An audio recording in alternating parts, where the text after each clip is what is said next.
Grade 9 students sa Dagupan City na isa sa mga pambato ng Region 1 sa gymnastics. Nagpakitang gilas sa DCAA meet. Atin siyang kilalanin sa report.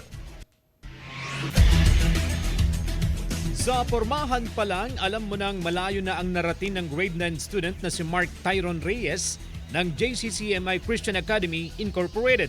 Isa siya sa mga pambato ng koponan ng private schools sa gymnastics na bahagi ng Dagupan City Athletic Association meet. Sa mushroom pummel, maning-mani ni Mark ang kanyang execution. Bakit ba naman hindi? Dahil 2 beses na siyang naging pambato ng Region 1 sa palarong pambansa at sumali na rin sa Batang Pinoy kung saan siya nakapag-uwi ng bronze medal sa floor exercise noong nakarang taon.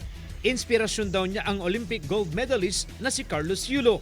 Tuloy-tuloy lang po na training at lagi po magdasal at confidence lang po at laging isipin na huwag po magdadalawang isip. 7 taong gulang daw si Mark nang magsimula sa gymnastics. Kaya todo suporta ang magulang ni Mark sa kanyang pangarap.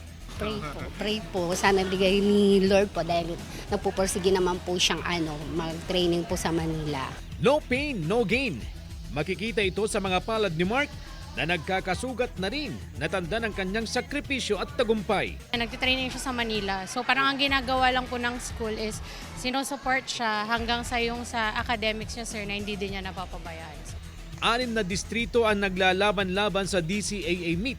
Hindi lang daw ito basta kompetisyon, kundi kailangan may labas ang kakayahan at talento ng bawat manlalaro. Yung mga competencies po nila, yun po yung number 1. And then, yung struggle po, yung hirap po ng mga competency na ginagawa po nila. Congratulations to all the coaches, the trainers po na nagbigay ng kanila all support para po sa gymnastics. Kasama si Henry Duminsil, CJ Torida, One North, Central Luzon.